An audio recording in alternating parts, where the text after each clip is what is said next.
Welcome to Herf Zone Live. I'm here every Tuesday to bring you the best content weekly. Be sure to subscribe on YouTube, search for Team Shirtless Mike, and follow on Facebook at Shirtless Mike. You can reach out to me on Instagram at Shirtless Mike 2020. See what goes on in my life, and hopefully I can see what goes on in yours. Herf Zone Live is expanding. Get your product in front of hundreds of viewers every single week. Let me advertise your cigar product to my audience. DM me, let's exchange information, and get you a part of the Team Shirtless Mike team. Well, what is going on, guys? I hope everybody out there has had a great day. As people are starting to kind of trickle in here to watch the show. And I can't find my lighter. Where did my lighter go? Well, I'll just use my other lighter that I have here. So, so yeah, tonight we got an awesome show. We got Justin and Crystal Chaffiot from Chaffiot Collection Cigars, and it's just gonna be an awesome show tonight. I'm gonna be smoking the Speak No Evil, which is an awesome cigar that they make, and we're gonna talk a little bit about that. We're just gonna talk about all the goodness that is Chaffiot Collection Cigars, because they're not just a cigar company. They are a company that has a mission to combat human trafficking. So they work with organizations that work to end human trafficking, and so that's what sets them apart from other cigar companies out there. So yeah, I'm just gonna get this cigar lit here. And I actually sell these at Smoke Ring 72 in Merritt Island. So if you are interested in trying their cigar, if you're watching for the first time and you never smoked one of their cigars, or if you've seen it in my humidor at work and you just haven't given them a try yet, then hey, you need to come see me tomorrow because I will sell you some Chaffiot collection. So without further ado, I'm going to bring on our guest from the Hustler Universe Podcast Network Green Room, where you'll find the Cigar Hustlers podcast and the Chet and Palmer Shit Show. Welcome to Herf Zone Live, Justin and Crystal Chaffiot. Hey, what's up, man? What's up? Hey there. Nothing much, just relaxing, and it's finally here. So show days always those crazy days, and then when you get to the show, it's just a lot of fun. You get to unwind and talk to awesome people such as yourself. Yeah. Well, thank you. Thanks for having us. Yeah, man. Hey, no problem. How was you guys' day today? Pretty good. Just worked, did the same old 9 to 5, and that was really it. Tried to work out this morning, didn't happen, but that's okay. No gains, bro. No gains. Every day on this side of the dirt's a good one. So yeah, it was no news is sometimes good news, right? Yeah. Oh yeah. So what are you guys smoking on tonight? We joined you. All doing Speak No Evil. Yes. Cheers. Because I had to tell you, don't smoke other brands when you're trying to promote your own product. He did really tell us, by the way. He did. I think it's I'm crazy. I don't play around with my guests. I'm like, yo, not gonna smoke your own product, man. Come on. Yeah. I think we just smoke so much of our own product. Like, I feel like I barely try any other brands anymore. You know what I mean? So it's like, I don't know. I think it's important to do that too as a brand owner. Like, you should, see what else is out there and, see what other companies are doing and making. It's important. But anyway, I love our cigars. And I'm learning more, and I'm trying to expand my palette. So I always compare cigars to our cigars. And although I'm a newbie, I feel like we do have a really good quality product. So as much as I'm smoking other brands, I feel like I would it's confirming that we're doing a really good thing with these sticks.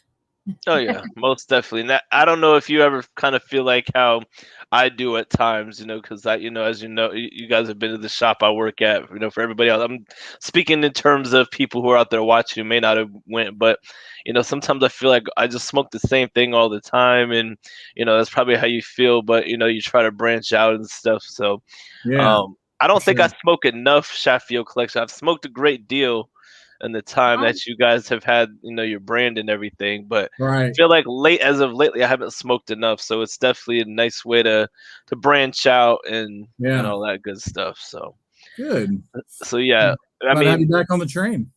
I never fell off the train. No, I Just know to you get didn't. that right. I know But you didn't. you know, a little bit of history for everybody out there watching though. So Crystal and Justin been good friends for quite a while. I first met them, you know, at my old stomping grounds, Paradise Cigars in Rockledge.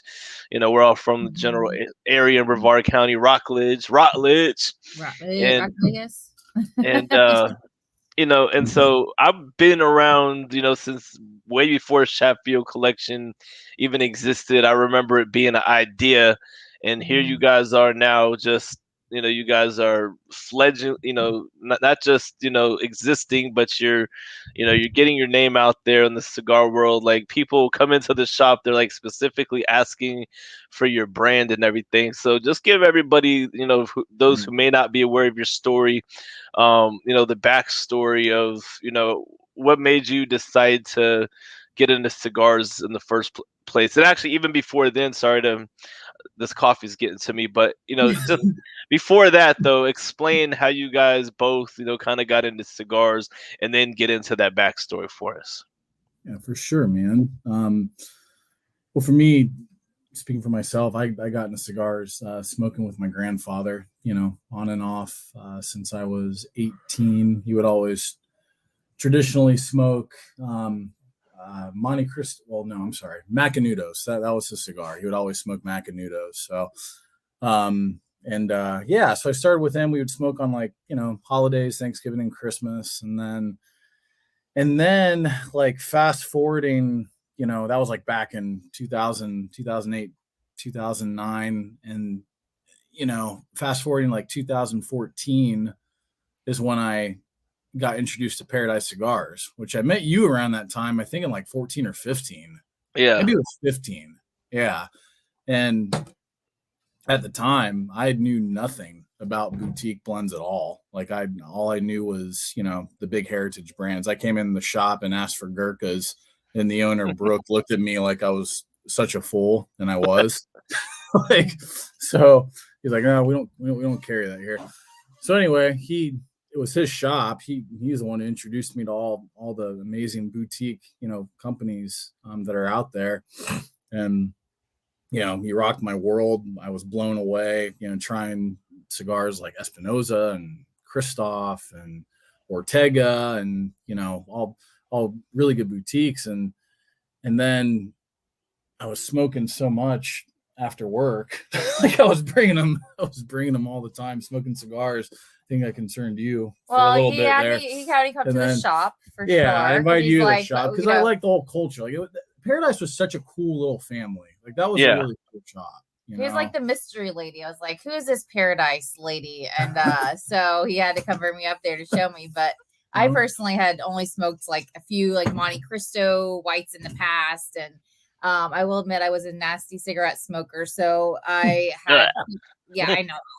I'd quit that. And then, so he's like, listen, if you want to smoke something, you need to try cigars. And so that's when he started introducing me to cigars. Yeah. And so like you came to Paradise Cigars a few times and I got pregnant. So then it was a hiatus. Yeah. So she tried a few good boutiques and got pregnant and stopped smoking her away, which is a good thing. Yeah. And and then I really started getting into it, man. And I was like, we both are really passionate, even before that, about doing something to fight human trafficking. That's just something that's been on our hearts for a while. And I remember we went to a conference in our hometown and we actually heard testimonies of real survivors, that came out of the system, and lived to tell their story. And it was so impactful. I remember I came home after that conference and was smoking a cigar on the back porch. I was like, I was talking to Crystal, like, wouldn't that be cool if we put out a cigar, made a cigar brand that, advocated against human trafficking, that we could put out a cigar that would go towards anti-human trafficking efforts and raise awareness. I think that would be really, really dope, just to be an advocate in this way. So I think cigar culture, cigar community, there's a lot of fellowship, there's a lot of camaraderie, in my head. And I still have this vision, just everybody being really about it and supportive. So, and for the most part, it's been great. I think we've gotten a lot of good feedback. But anyway, I went down to the Great Smoke in 2018. I think it was in Miami or Fort Lauderdale. Miami, yeah. It was Miami. I think it was Miami. And no, West Palm. Was it West Palm? The Great Smoke. It was like the 2017. No, it was 18. Oh, 18. No, it was the year before. I started the very first Great Smoke that I went to was 2019. And I remember you invited me to that one. I couldn't make it that year. Yeah, but like the year before that, I couldn't make it, and the year after, when I could make it, you couldn't make it. So I know we were trying. I know we made it though this past year all together. That was, was a blast. That was awesome. It was a blast. That was such a fun time. But yeah, wherever it was in South Florida in 18, I had a little. I always tell the story. I had a little shitty business card with me, which Crystal made, like the night before or 2 days before, and went and talked to every single manufacturer that was there, and I didn't know jack squat about anything. And like 3 of them gave me the time of day. We wound up going with the manufacturer down there, which we were really blessed. I told them the story of what we wanted to do. And, told him our hearts and our mission for human trafficking, and he was about it, which was cool. So he put out Cigar for us. That was our first original Maduro and original Connecticut, which I remember I gave to Brooke at Paradise Cigars, and he was like, "Sorry, no bueno, not bringing this in my shop," which is cool, And then, but we had a logo, we had our label out there, and the cause was out there. So that was kind of the purpose of that cigar, was just getting our foot in the door, which was cool. And then slowly but surely, I met Z from Cordoba and Morales, who's really good friends with Brooke, the owner of Paradise. And I told him what Crystal and I were doing, gave him the cigar that we had. And he was like, this isn't a bad cigar, but I think I can do something better. And we're like, okay, well, let's talk. So he made our first cigar, which was Brother's Keeper. I think that came out in 2019. And that's where we are now. We've been stuck with, or not stuck. We're glad to be with Cordoba and Morales, and that's where we're. Yeah, you're definitely not stuck because they're top quality, man. That was a poor choice of words. We're blessed to be with Cordoba. No, and we're Morales. stuck to them like glue because they're like our parents. They're we love them. Yeah, so, and Z's awesome. He's so personable, and he's right down. He's only like 45 minutes away, which that's a huge benefit. So he's a hop, skip, and jump away. And we've had many a good time just going over to his little shop and smoking and chatting and experimenting, and it's a great relationship, man. And actually, being able to be under that umbrella has given us a lot of validation with other people when they hear, "Oh, you're not just a fly by night cigar company." It's like, no, Cordoba Morales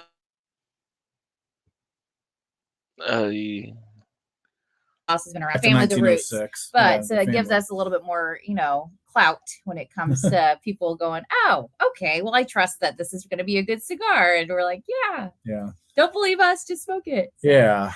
I think we talked about on the last show, like it can be intimidating sometimes because Z has so much knowledge and he has so much experience, and it is a little, we always want to make sure that we're doing right by him, being respectful that we're really blessed to be where we are. And, not everybody can do this. Not everybody just kind of can step into this world, so not only are we in it, but we're with somebody who really knows what they're doing and is passionate about what they're doing. So it's good stuff, Most definitely. It's so since you guys got started, you started off with one factory making it, but it wasn't quite satisfied. You got with Z. So since coming over, having Z make your cigars and everything, like what do you think is the biggest thing that you guys have learned just about the process of blending cigars, etc.? Just what's the biggest takeaway for you? That's a great question. I'd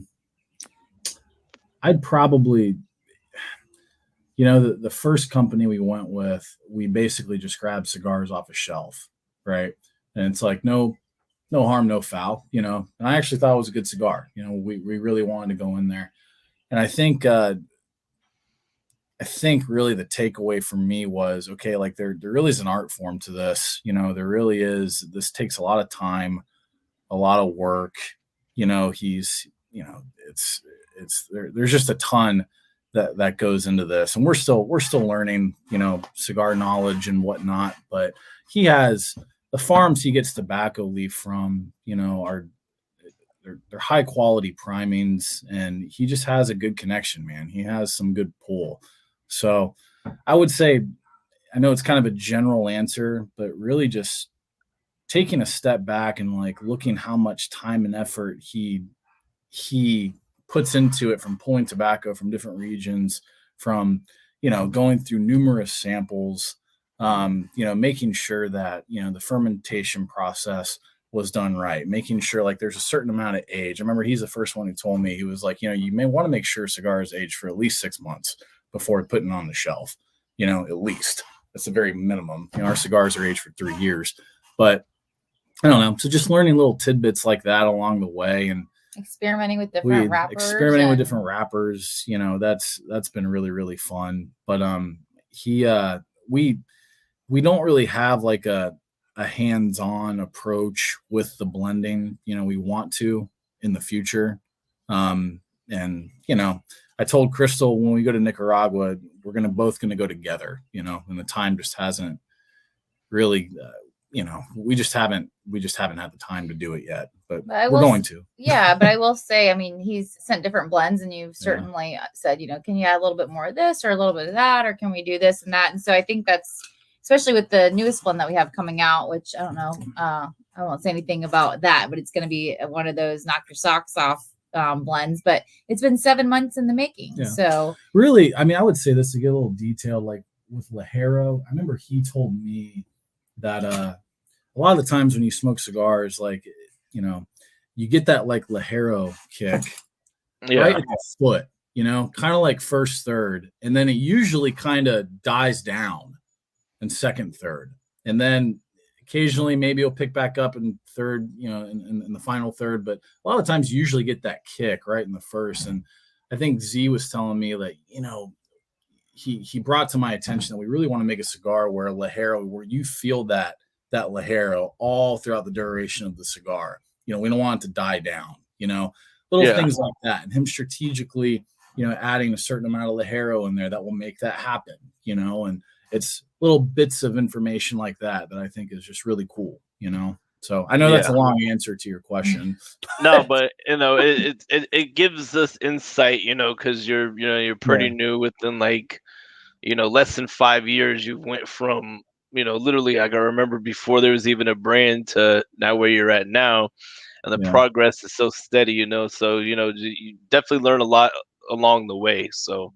Right. Now, for everyone out there who may not know, anything about your brands, about your brand and all the different, blends and everything, give everyone a rundown of your cigars, and if you can remember all the tobaccos, that's cool. If not, it's so hard to remember, but I just know the strength levels, that's how I recommend stuff to people. So we leave those profile sheets because we don't expect you to be on the floor and remember everything about our cigars. So we have awesome profile sheets which break that down, and that way customers can look at it and go, okay, well, and then you're supposed to taste this, which I like too. I always love knowing what you're supposed to taste, because it does help your brain and your mouth and your sensory glands and everything kind of just work together to be able to really enjoy it. But remember, one thing I learned too is like to taste a cigar, it's like read the flavor profile as you're smoking it,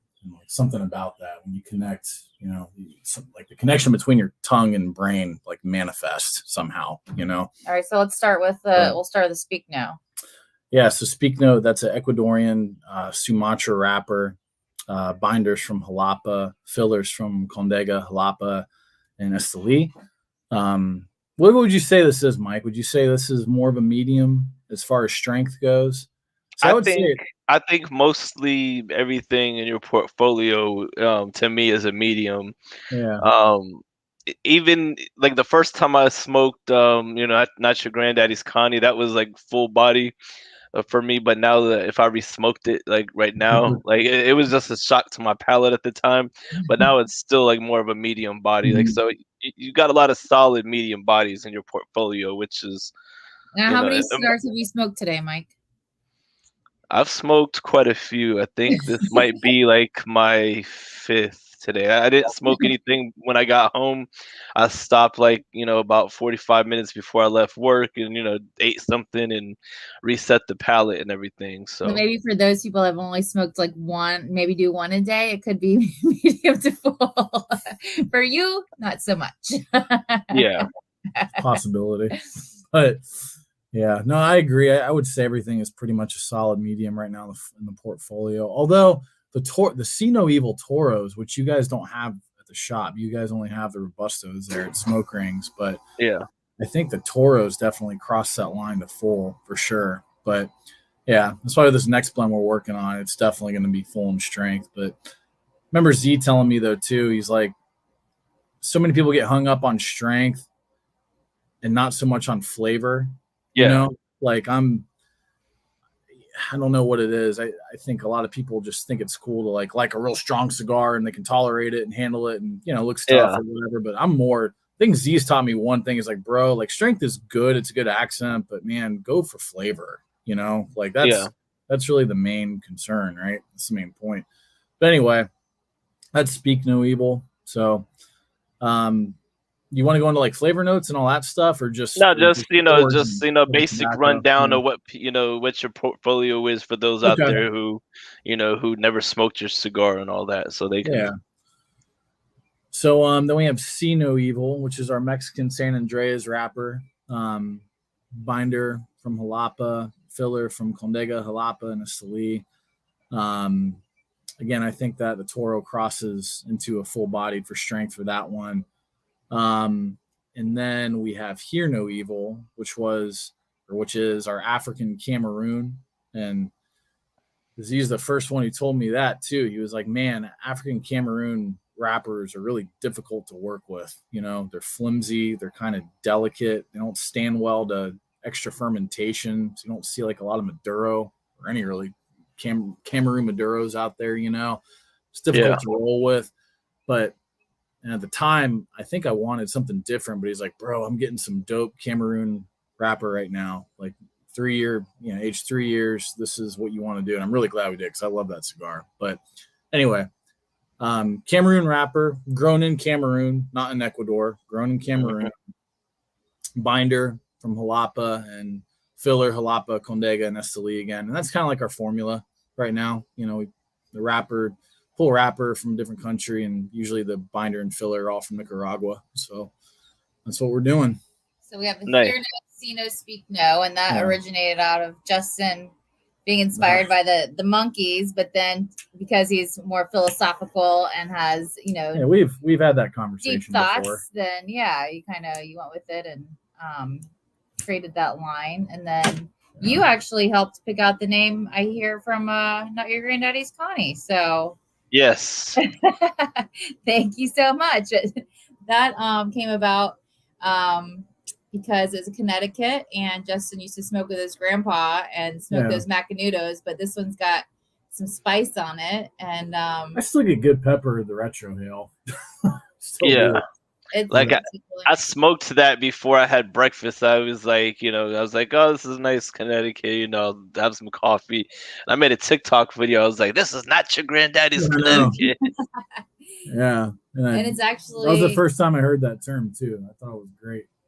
That's actually Papa Mike, who's in heaven looking down that he's got his own cigar, but that is his caricature on the table. So that's really special to us as well.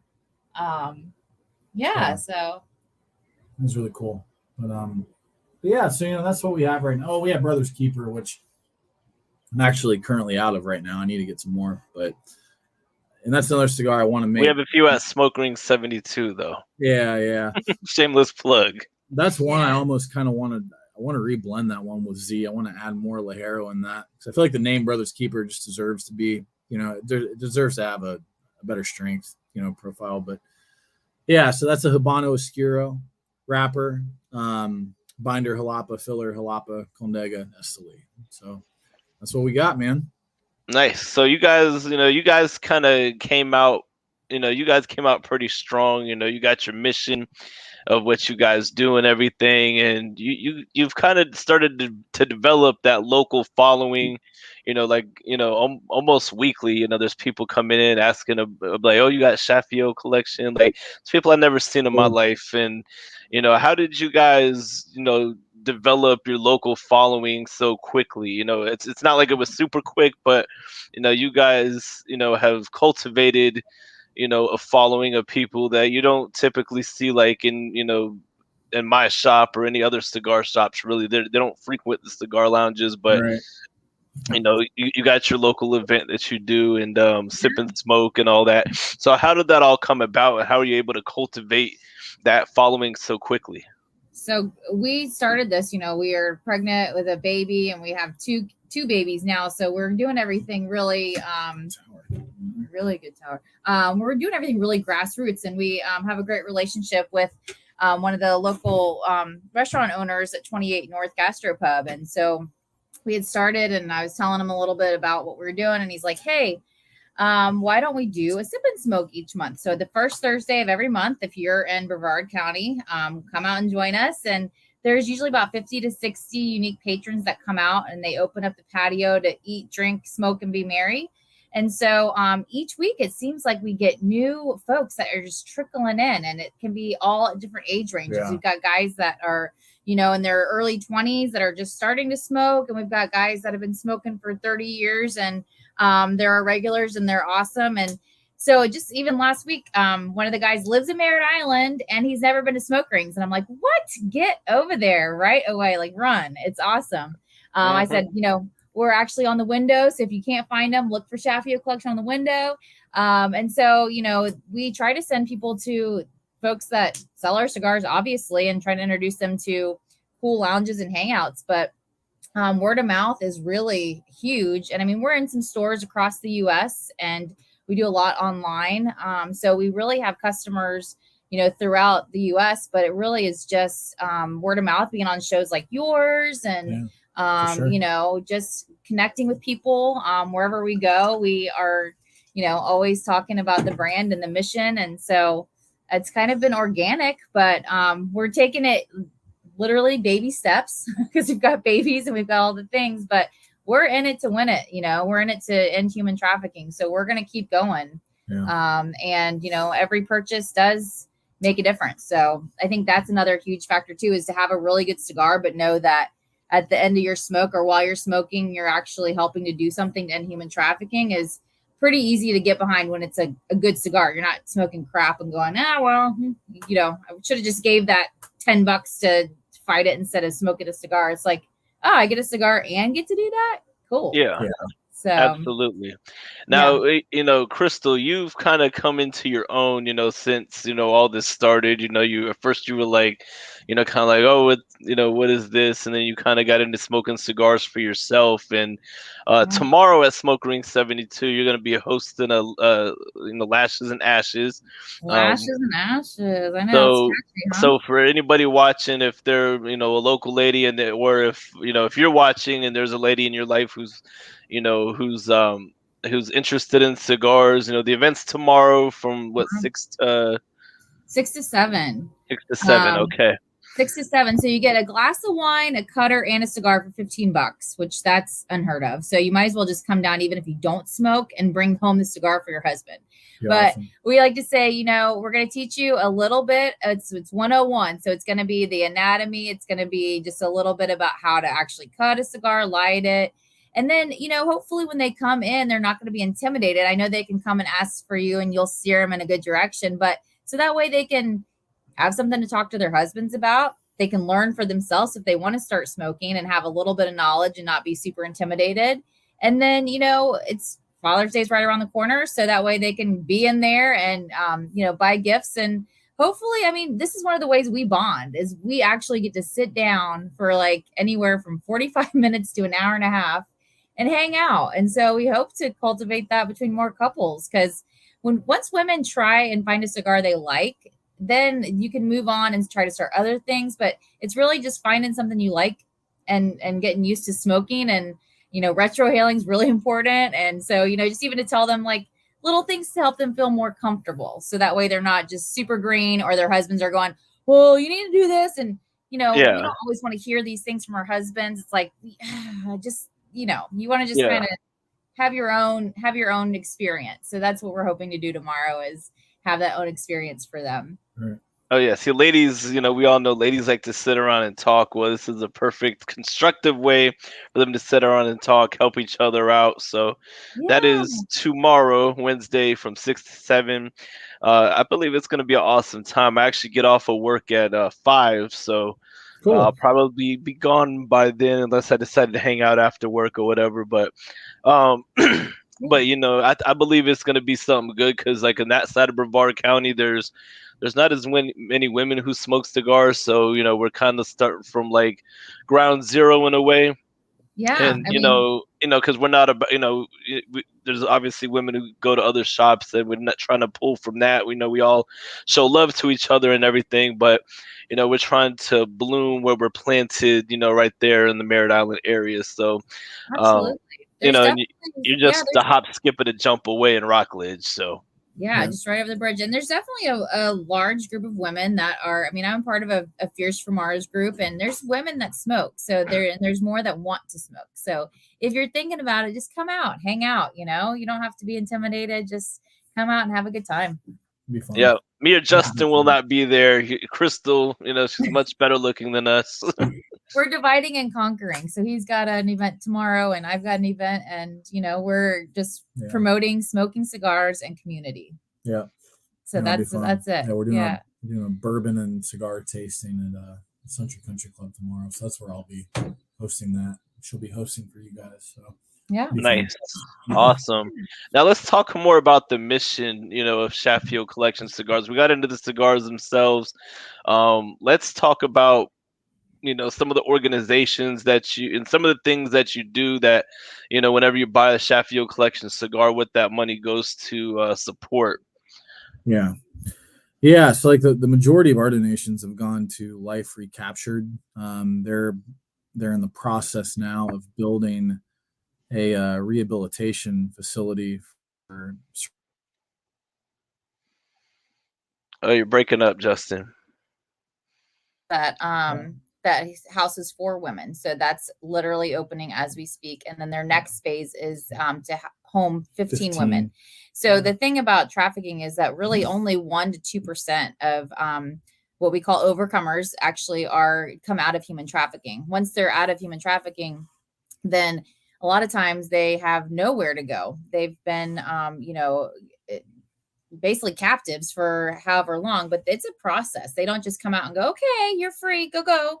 Like, no, they have to have just completely reintegrate with society. They have got to get a ton of counseling, relearn life skills, all of the things. So Life Recapture is really amazing in that way, that they come alongside these women, and they'll come from all over the U.S. But we're, focused on Brevard County, having a place for them to be in Brevard County.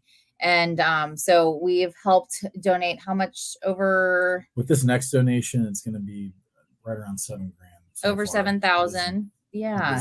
Next nice. And then we'll hit the 7,000 mark, which we're really stoked about. And I think, as well as anybody, startups, it's not like there's a whole lot of money to be made, especially, in the cigar world, it's tough, it's a really expensive hobby. It can, I remember hearing from, I think it was Abe down at Smoke Inn, or Jeff from Corona. I think it was Jeff from Corona. He's like, when people get into this, they have to realize it can take a brand a decade to get recognized and to really, pop off. So, it takes a while, man, but, I think what it was, I heard Jeff Borshowitz say this one time. He said, you got to eat shit for 10 years before you even really do anything. So real talk. It's sometimes when we're ready to give up, it is, because it's not like we're still, it's a really expensive hobby right now.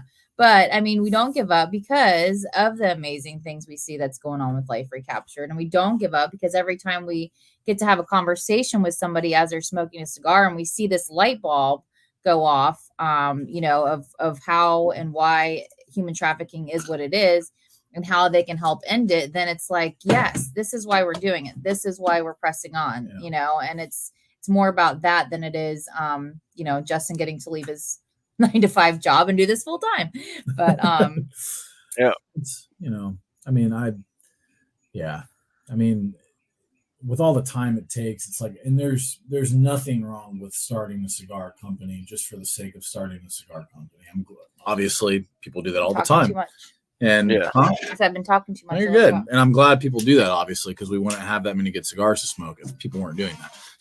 So I'm really glad there are companies out there putting out an amazing product. But, you know, I think for me personally, it's like, you know, I wanted something more than just putting out a cigar. If I'm really going to sacrifice time away from my family and, you know, my wife and my kids, and, you know, it feels important to me to be a part of a cause that's, you know, bigger than myself. You know, that to me is what makes it worth it, you know? So that's just where my head is with this whole thing. So it is the primary driver, to be honest, you know?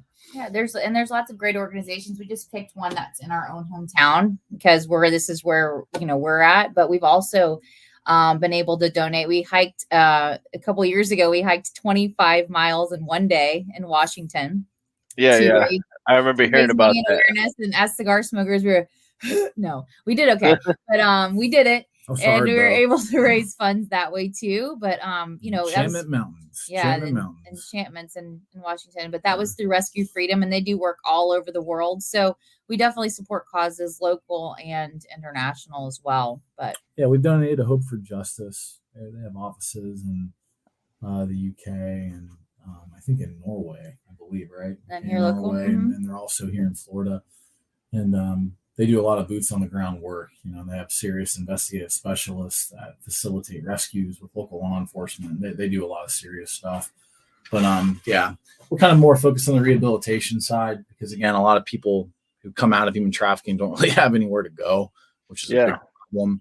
And they'll go back. They'll actually go back to their traffickers if there's not something in place, because, you know, they don't have, usually they don't have family. They don't have resources. They don't have any of that to be able to go and make a change. So, yeah, it's huge, really huge. And I mean, when you think about over 40 million people, and it's not just sex trafficking, it's also labor trafficking too, but there's over 40 million people enslaved. I mean, that's insanity to think about. So labor trafficking is a lot more common than sex trafficking, especially in Florida. It's kind of a misconception. Sex trafficking is like, I don't know, it just gets more attention in the media, you know, there's more focus on it, it's more sensationalized, you know, but labor trafficking is actually a lot more common, you know. Florida's a prime candidate for labor trafficking. All the tourism, it's a very transient place. That's a big target for human traffickers. You know, a lot of production, manufacturing, particularly with orange groves. I actually heard there's a lot of labor trafficking that occurs there. But, you know, so sorry about that. When you guys are saying labor trafficking, you're talking about, like, you know, getting illegal immigrants over here to work for, you know, well, for free, but, you know, because you think like the very low wages or whatever, they'll work and do what other people here in this country won't do. But this is like a little bit deeper than that, though, right? Yeah. So they'll kind of they'll trick them into coming over, and then a lot of times they'll confiscate their, you know, visas or their passports, and then all of a sudden they are off the map. They're off the grid. They have no way to, you know, get back home even.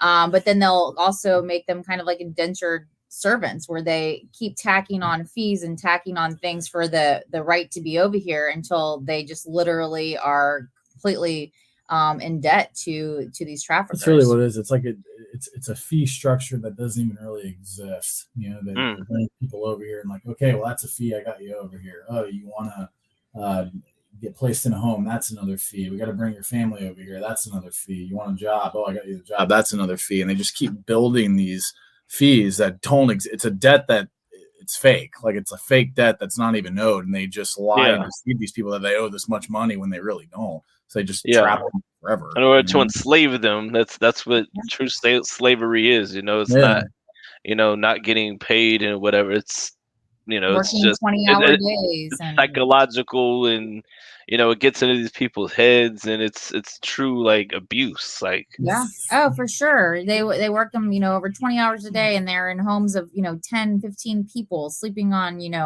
mattresses. I mean, it's very much I think abuse. Crystal and I were talking about this the other day. I remember hearing our friend Tommy Green's his name. He runs an organization called Run Against Traffic that we also donate to as well. And that guy is so freaking passionate, man. He ran from the top of the state of Utah all the way down to the bottom. He was, I think it took him like 3 weeks or something to do the run. And he was running like 15, 16 miles a day. And just to raise awareness for the cause, super passionate. And he gave like the best, in my opinion, description of what human trafficking really is. He said that, the human spirit, I think God made each and every one of us he made each and every one of us hardwired to survive under really harsh conditions. Like there's something deep in the human spirit that will press on and persevere and, overcome very harsh circumstances. We're wired that way. Human beings are like wired to do that, wired to survive. And human traffickers take advantage of that wiring and they turn it in on the person. You know what I mean? They take advantage of how you're wired and for their own personal gain, by purposely bringing people into these horrible, horrific situations and knowing that, okay, this person, I don't know, I got whatever, a few years on this person because they're going to do everything they can to stay alive. But it's just so screwed up when when you think about it in that concept, in that way, but yeah, most definitely. Now, whenever you guys, I mean, I know you're not necessarily active, you're activists for this cause and everything, but like, for those who may not be aware, because it's not something people think of every day, although it's gotten to be more in the news and everything, like what's the typical reaction that you tend to get from just the average person? You're just having a cigar, and you kind of state some of the facts about human trafficking, whether if it's sexual or labor or whatever. I think people are good. This is just my opinion. I feel like human trafficking, like everyone knows it's a thing. Everyone knows it's a reality, that it's actually occurring. And I think, because it's sensationalized in the media to degree, because it's talked about so much with like Epstein and Maxwell, all that stuff, when Taken came out, it kind of hit pop culture in the mainstream. It became like almost like a hip humanitarian crisis almost. You know what I mean? Yeah. There's a million different organizations, nonprofits that, claim they're fighting this. And I almost feel like it's watered down to a degree, I guess, when it's put in that way, because when you mention it automatically, I think people think that, oh, well, someone else is taking care of it. Like, it's not my problem. Like, it's that it's in foreign countries and it's not here. Yeah, it's talked about so much. There's got to be people who are, on top of it, or it's more, in foreign countries. It's not that common in America, which is BS. It's super common in America. But you know what I mean? Like, I just feel like it waters it down to a degree.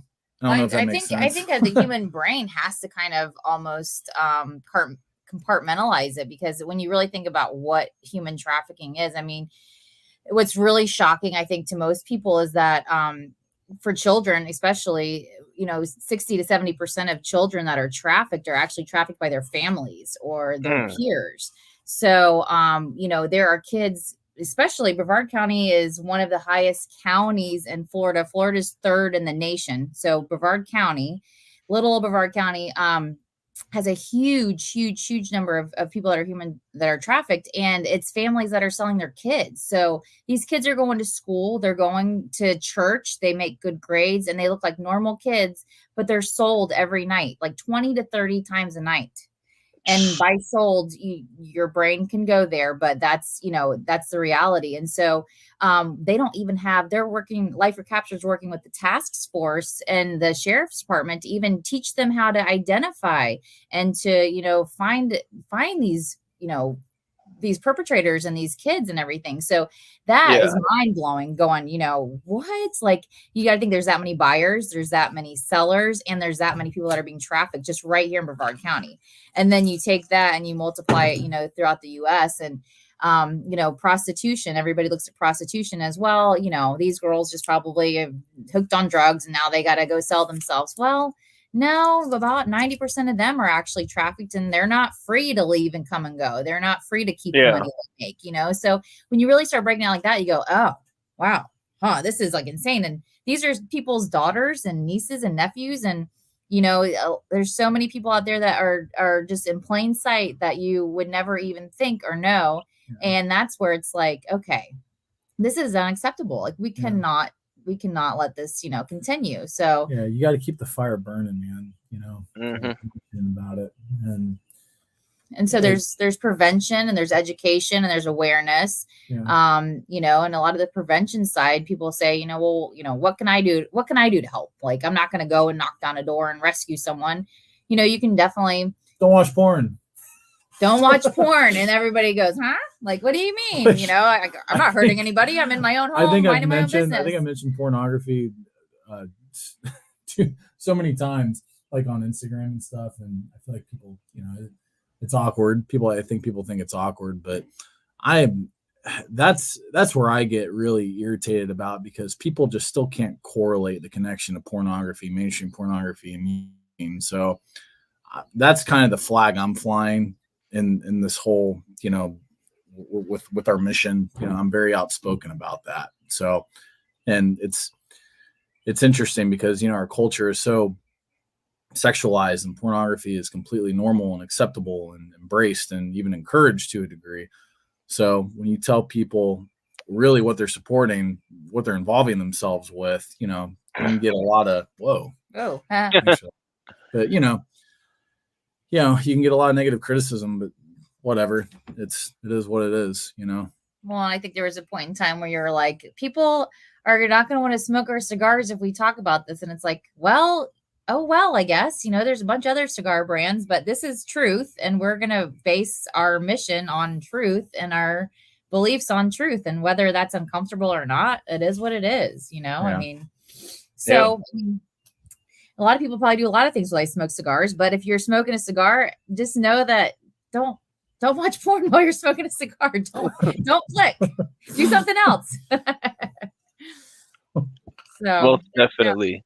I mean, it's definitely something, you know, that, you know, because it's so common that, you know, people just don't think of it, and it's like you don't want to be that person to, you know, support, you know, what could be somebody being trafficked or whatever. Yeah, man. And you just gotta pay attention to what's going on in that world. Like, if you look at Pornhub right now, like there's so many lawsuits against Pornhub right now. It's crazy. They're under criminal investigation right now because of how many instances of real human trafficking that they've been platforming, you know, on their site, and they're monetizing off people's abuse. It's been proven multiple times. So I remember reading an article about how many, like the thousands and thousands of videos that are uploaded onto mainstream porn sites, and Pornhub, I remember, had they only had 8 to 10 content moderators to determine if something is rape or abuse or trafficking. It's like, how can you even watch, you know, 100 videos, I guess, in a day? So if thousands of videos are being uploaded every day, and you only have 8 to 10 people that are supposed to analyze if criminality is taking place, you can't do that. Like, that's literally impossible. So it's, you know, there's a lot of negligence, you know, with Pornhub. It's like the way they structured their company is horrible, you know, and they should be penalized for that. That's to a degree. And then there's been instances where Pornhub actually knew trafficking was happening, and they still were monetizing the videos, even after the FBI would shut down would shut down the other third-party content providers that were giving Pornhub different videos. There was a scenario with Girls Do Porn, and they were shut down by the FBI. They set themselves up as a modeling agency, and they wound up trafficking girls and forcing them to be on camera. And Pornhub knew that was happening even after the FBI shut it down, and they were still hosting the videos. And, you know, making money. So it's like, it's so screwed up. But I think, I know I'm talking about this too much, but I get on a tangent sometimes with this topic. Talk away. That's what this show is for. It creates content. I get on a tangent. I talk about porn more than I do cigars. Check out Chaffiot collection. But, like, I don't know. But on that note, I do apologize. I'm gonna have to go be a mom. So I'm gonna just say that I really appreciate you having me on, and I'm gonna let Justin finish out. But thank you, Mike, and no problem, everybody. Yeah, we appreciate it. I'll keep Justin for another hour now. It's okay. Yeah, you keep him. I'm gonna go tend to the kiddos. So thank you. All right, no problem. By the way, it's great to have a wife that smokes cigars with you. That's like the coolest thing in the world. I just want to throw that out there. For all the single cigar smokers out there, find a spouse that will enjoy this amazing activity with you. But just real quick though, because I know we were talking about porn for a second with human trafficking. I always try to couch it like this. The movie Deep Throat was made in like 1972, I think, and that film was the catalyst that served as like the forerunner of the golden age of porn. Like when Deep Throat came out, that's when porn became a part of pop culture. That's the film, right? That started the whole porn movement and making it, acceptable in the mainstream. That film was produced because of human trafficking. A lot of people don't realize that. Linda Lovelace, who is the main star or performer of the film, was held at gunpoint to make all the scenes in that movie. Her husband was literally trafficking her into making porn. And it just goes to show you, it's like that's the foundation that the adult entertainment industry is building off of. Like porn literally surfaced into pop culture because of human trafficking. So it's like, if you start a tree with a bad root, what grows up is a really bad tree, So anyway, that's all I'm going to say about that. So yeah, most definitely. So, we talked about, all this other stuff. You guys recently went to, to Sanford, to the Boutique Cigar Festival over there. Tell us about how that went. I wasn't able to go. I had to work. That was really cool. We were so busy that day, to be honest. We had a really good day that day. But yeah, it was great, man. Like we met, I can't remember her name now. I feel bad, but the woman who started Drunken Chicken Cigars, you know what I'm talking about? Yeah, I know who you're talking about. Yeah. I think her name is Sabrina. Yeah. Lord, please forgive us. Please forgive us. I know. Horrible with names. But that was really cool meeting her. I've been following her. Her journey is pretty inspiring. So it's cool to meet them. Z from Cordoba Morales was there. We were right there. And we tried we were sampling a bunch of different, boutique whiskeys and whatnot. And it was just a great fest. And it was the first one Sanford put on. I hope they do it again. They say they're going to. Yeah, was that Executive Sanford that threw that, or was that, a bunch of organizations? No. It was, who put that on? My wife would know because I can't freaking remember. Sorry, I'm out of it today, man. Let me see, actually, who put that on. Cigar Beauty is the one who invited us to be a part of that event. She reached out to Crystal, but she's great. So we got to meet her and her husband. They're really, really cool. Yeah, they're awesome people. Yeah, they came to the shop the weekend after the Great Smoke. They flew in. Yeah. Her husband's I can't remember the organization that put it on. I'm sorry. I feel like an idiot. But anyway, we would love to do that again. We had a killer time, met a lot of great people, sampled a lot of good whiskey, but we were swamped, man. Like we barely walked around, and I mean, we met a few people, but we were pretty much just sticking to our tent because there's a ton of people. So it was fun. Heck yeah, man. Yeah. Sounds like an awesome time. So yeah, I hope they do it again. Downtown Sanford's really cool. I don't get up there that much, but it's a cool area. Yeah. Now, me and you have been up there together to Executive Sanford. I've been up there quite a few times. Yeah. Yeah, it's definitely a nice up-and-coming area, beautiful and all that. So anytime I go there, I always visit Cigar Hustler as well because Mike and Mike, they sponsor the show. So they made it possible for you to be in that green room. No, that's cool, man. But yeah, so yeah, before we go, is there anything else that you wanted to throw out there, talk about, promote, or anything before we head off? That went by quick. Are your shows usually an hour? Yeah, I usually keep it around an hour, maybe like a little less. Okay, cool. You know, I would just say thank you to everybody who's been supporting, you know, our journey. I feel like we're creating kind of a little groundswell, you know, with Chaffiot Collection, because again, it's the same with me. I feel like the people who buy our cigars feel like they're a part of a real movement, you know?